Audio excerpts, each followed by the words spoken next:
সবকিছু শেষ হয়ে গেল কমলিনীর। চিরসখা ধারাবাহিকের আজকের পর্বে আপনারা দেখতে পারবেন বাড়িতে ফিরে কমলিনী চিন্তা করতে থাকে। ডক্টর এসে বলেছিল আপনার সন্তান আপনাকে দেখতে চায় না। সে বলেছে তার মা নাকি অনেক আগেই মারা গিয়েছে।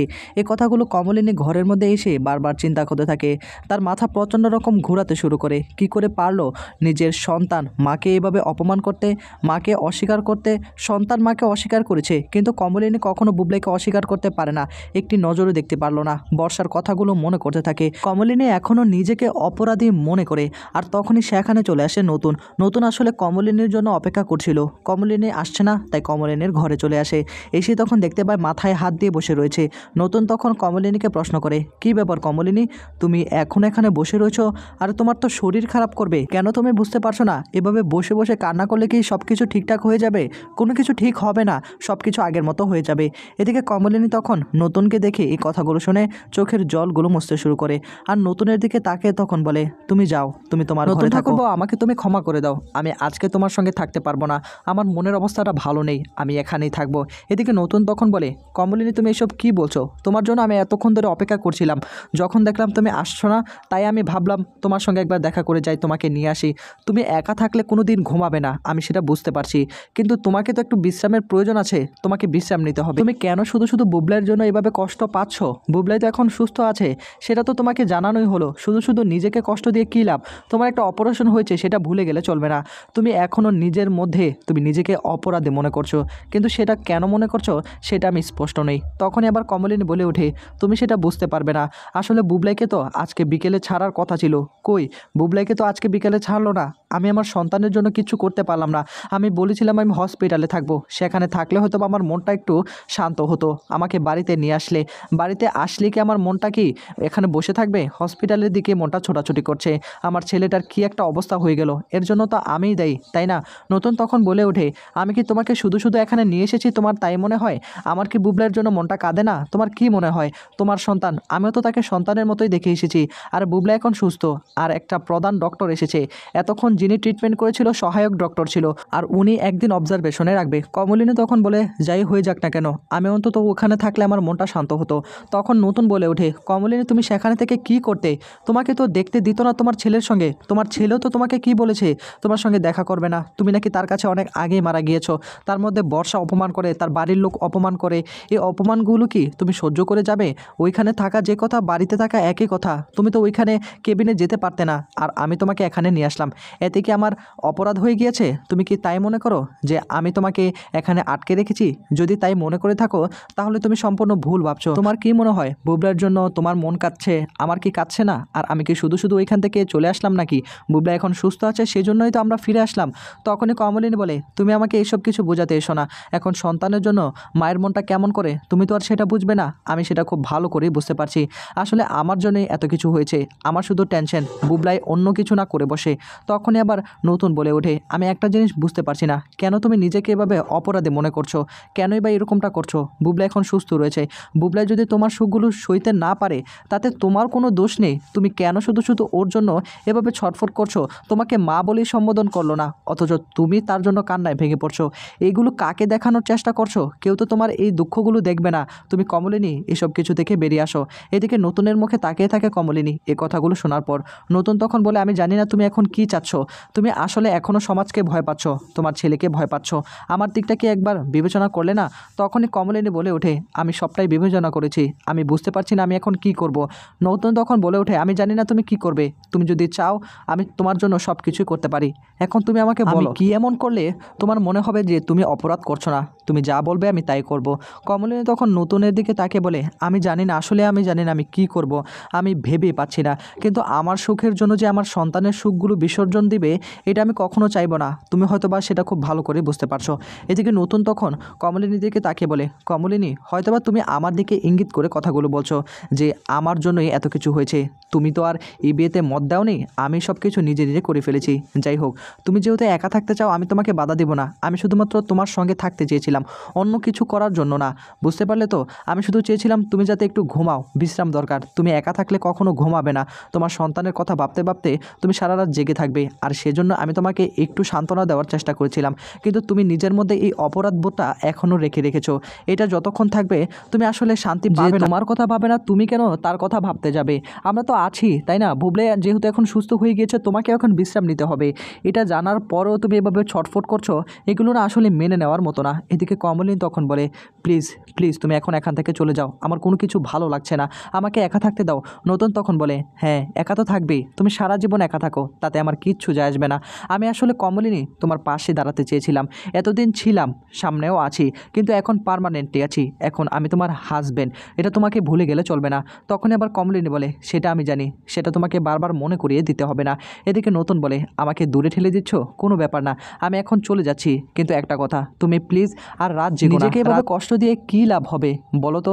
নিশ্চয়ই বুবলা একদিন নিজের ভুল বুঝতে পারবে, নিজের ভুল বুঝতে পেরে আবার তোমার কাছে ফিরে আসবে। প্লিজ তুমি এত কিছু নিয়ে ভেবো না, তুমি এখন ঘুমিয়ে পড়ো, আমি এখন এখানে থাকবো না। এদিকে কমলিনী উঠে দাঁড়ায় এবং বলে, প্লিজ এখন এখান থেকে চলে যাও, এত কিছু আমার শুনতে একদম ভালো লাগছে না, আমার মনের অবস্থাটা একটু বোঝার চেষ্টা করো। একা থাকো, আমার কিচ্ছু যায় আসবে না, অন্তত তুমি নিজের খেয়ালটা যেন রাখো, সেটার জন্য আমি তোমাকে নিতে এসেছিলাম, কিন্তু তাতেও যদি তোমার না সয় তাহলে আমি এখান থেকে চলে যাচ্ছি। এবারে তখন নতুন সেখান থেকে চলে যাবে, তখন আবার পিছন ফিরে তাকায় এবং নতুন তখন আবার কমলিনীকে প্রশ্ন করে, একটা কথা জানার ছিল, তুমি কি এটা স্পষ্ট করে বলবে, কেন তুমি নিজেকে অপরাধী মনে করছো? সবটাই কি আমার জন্য? তখনই কমলিনী চিৎকার করে ওঠে, বললাম তো তোমাকে এখান থেকে চলে যেতে, আমাকে একা থাকতে দাও, এত কথা কেন বলছো? তোমাকে বললাম না আমাকে সময় দাও, আমি সময় নিব। তুমি আসলে কি চাচ্ছ? বিয়েটা হয়েছে তোমার সঙ্গে বাসর করব? এই কথাগুলো শোনার পর নতুনের মাথায় আকাশ ভেঙে পড়ে। কমলিনী তুমি এসব কি বলছো? তুমি আমাকে এতদিনে এই চিনলে, এটা তোমার থেকে আমি আশা করিনি। তখনই কমলিনী বলে, আমার মাথা ঠিক নেই, আমি কি বলতে কি বলে ফেলি, তুমি প্লিজ এখন এখান থেকে চলে যাও। আমি তোমাকে স্পষ্ট করে বলছি, এখন আমার অন্য কোনো কিছুতে ধ্যান জ্ঞান কোনো কিছু নেই, আমার ছেলেটাকে সুস্থ হয়ে ফিরে আসুক।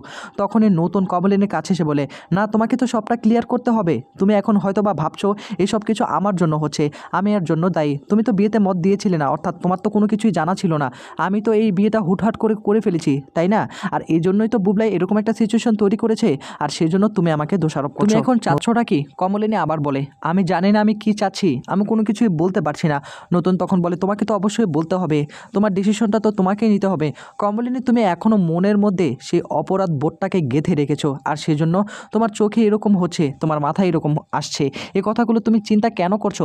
তুমি তোমার সন্তানের কথা চিন্তা করছো, কিন্তু তোমার সন্তান তোমার কথা চিন্তা করছে না। তুমি একবার ভেবে দেখেছো? তুমি নিজেকে শেষ করে দিচ্ছ এসব কিছু ভাবতে ভাবতে। আর আমি তোমাকে বোঝাতে এলাম একসঙ্গে থাকবো তোমার শুধু ঘুমের জন্য, কিন্তু তুমি আমাকে উল্টাপাল্টা কথা বলে দিলে। এই কথাগুলো তোমার থেকে আমি কখনো আশা করিনি। তুমি আমাকে এতদিনে ভালো করেও চিনতে পারলে না। কমলিনী দেখো, তুমি যদি চাও মন থেকে যে আমরা সেপারেশন থাকবো, তাহলে কোনো সমস্যা নেই, তুমি যেটা চাইবে আমরা সেটাই করব, কিন্তু তোমার মুখ থেকে আমি শুনতে চাই, তুমি কি চাও আমি যেন অনেক দূরে চলে যাই, অনেক দূরে চলে যাব তোমার থেকে, যেখানে তুমি আমাকে আর কোনোদিন দেখতে পারবে না। তোমার সুখের চিন্তা করে অনেক আড়াল হয়ে যাব, যেন তুমি শান্তিতে থাকতে পারো। যদি এমনটা হয় তুমি আমাকে বলতে পারো, আমি চলে যাব, কোনো সমস্যা নেই। তবু তোমার এই কষ্টগুলো আমি সহ্য করতে পারছি না। তবু তুমি প্লিজ এই অপরাধ বোধ থেকে নিজেকে সরিয়ে আনো, না হলে সব কিছু তুমি শেষ করে ফেলবে, তুমি নিজেকেও শেষ করে ফেলবে তিলে তিলে। আমি তোমার মনের অবস্থাটা বুঝতে পারছি, কিন্তু বুবলা এখন সুস্থ আছে, সেটা তুমি কোনোভাবেই বুঝতে চাচ্ছ না।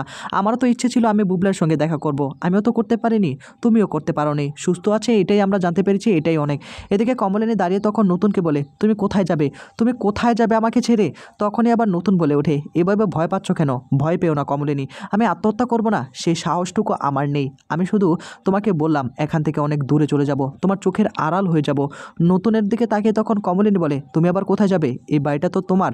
নতুন তখন বলে, এটা আমি কখনো বলি না আমার বাড়ি। কুর্চি তখন এসে বলে, কি ব্যাপার নতুন দা, তোমরা এখানে? আমি তো বিছানা গুছিয়ে দিয়ে আসলাম, বৌদিভাইকে এখানে দাঁড়িয়ে রেখেছো, চাও দুজনে একসঙ্গে থাকবে তো, তাই না? বৌদিভাই কী ব্যাপার, তুমি এখানে দাঁড়িয়ে রয়েছো যে?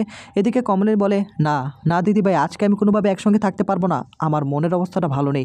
এদিকে কমলিনীকে বসিয়ে দেয়, আর তখনই কুর্চি বলে, কী ব্যাপার নতুনদা, কী হয়েছে? বৌদিভাই তোমার কী হয়েছে? আমি তো কিছুই বুঝতে পারছি না। তখনই নতুন বলে, তোমার বৌদিভাইকে আমি নিতে এসেছিলাম, কিন্তু তোমার বৌদিভাই আমাকে অনেক কথা শুনিয়ে দিল। আমি আসলে চেয়েছিলাম কমলিনীর সঙ্গে আজকে থাকবো, তাকে ঘুম পাড়াবো, কেননা তার অনেক স্টেজ যাচ্ছে, আর সেজন্য তার ঘুম দরকার রয়েছে। আর সে যদি একা থাকে তাহলে সে ঘুমাবে না, তার ছেলের চিন্তা করবে। তখনই আবার কুর্চি বলে, কী ব্যাপার বৌদিভাই, তুমি এইসব কথা বলছো, এটা কেন করলে? বৌদিভাই তুমি শুধু শুধু বুবলার জন্য এভাবে কষ্ট পাচ্ছ? তোমার ছেলে তো তোমাকে মা বলে সম্বোধনই করলো না, এভাবে অপমান করে দিল, তার বউ তোমাকে অপমান করে দিল, আর তার জন্য তোমার এভাবে মন কাঁদছে, এটা তুমি একদম ঠিক করছো না। একটা মানুষের জন্য আরেকটা মানুষকে তুমি কষ্ট দিবে? নতুন দাও কিন্তু রক্তে মাংসে গড়া মানুষ, এটা তোমাকে ভুলে গেলে চলবে না। তখনই আবার কুর্চির দিকে তাকিয়ে কমলিনী বলে, আমি কি করব দিদিভাই, আমি কি করব? আমি সব দিক থেকে আমি হেরে যাচ্ছি, আমার কিচ্ছু করার নেই, আমাকে প্লিজ তোমরা একা থাকতে দাও, আমি সময় নিয়েছি, এছাড়া আমার কিছু করার নেই। হ্যাঁ, একটা কথা সত্যি, আমিও কিন্তু বুবলাইকে একসময় ছেলে বলে সম্বোধন করতাম না, আমি সবসময় বলতাম আমার দুটো ছেলে মেয়ে রয়েছে, তবু তো আমার জন্য তার জন্য মনটা বড্ড কাঁদে, সেটা তো আমার ভুলে গেলে চলবে না, আমি তো মা, তাই না? বুবলাই আমার প্রথম সন্তান। আর তখনই আবার কুর্চি বলে ওঠে, প্রথম সন্তান বলেই যে একদম মাথায় করে রাখবে তার কোনো মানে নেই। নতুন তখন বলে, আমি তো সবসময় বুবলাইকে নিজের সন্তানের মতোই দেখেছি, কিন্তু তুমি যে কথাগুলো বললে আজকে, এগুলো আমি মেনে নিতে পারলাম না, জানো তো আমি নাকি বাসর করার জন্য আজকে তাকে ডাকলাম। কুর্চি তখন বলে, বৌদিভাই তুমি এই কথাগুলো কেন বলছো? তুমি নিজের মধ্যে কেন অপরাধ বোধটা গেঁথে রেখেছো? তুমি কি ভুলে যাচ্ছ আজকে বুবলাই যে চাকরিটা পেয়েছে কার জন্য পেয়েছে? এই সব কিছুর অবদান শুধুমাত্র নতুনদার জন্য। নতুনদা আসলে তোমাকে কোনো কিছুই জানায়নি, এই খবরটা আমি পেয়েছি। বুবলাইয়ের জন্য কতটা মন কাঁদে সেটা নতুনদা প্রকাশ করতে পারে না, তুমি সেটা প্রকাশ করে ফেলো। এখন প্রকাশ করে লাভটা হবে কি? তুমি এখন সকলকে জানিয়ে বলবে যে তোমার ছেলের জন্য তোমার কতটা মন কাঁদছে, তার জন্য তুমি কান্নায় ভেঙে পড়ছো, ঘুমাচ্ছ না। এই কথাগুলো কাকে তুমি বলবে? সমাজকে বলবে? তোমার ছেলেকে বলবে? তারা তো কখনো মেনেই নেয় না। এদিকে তখনই নতুন বলে, থাক করছি, এসব কথা বলতে হবে না, আমি কখনো এই বিষয়টা সামনে আনতে চাইনি। আমি আসলে কোনো কিছু আমার নিজের জন্য করিনি, আমি নিজের স্বার্থের জন্য করিনি, আমার মন যেটা বলেছে আমি সেটাই করেছি।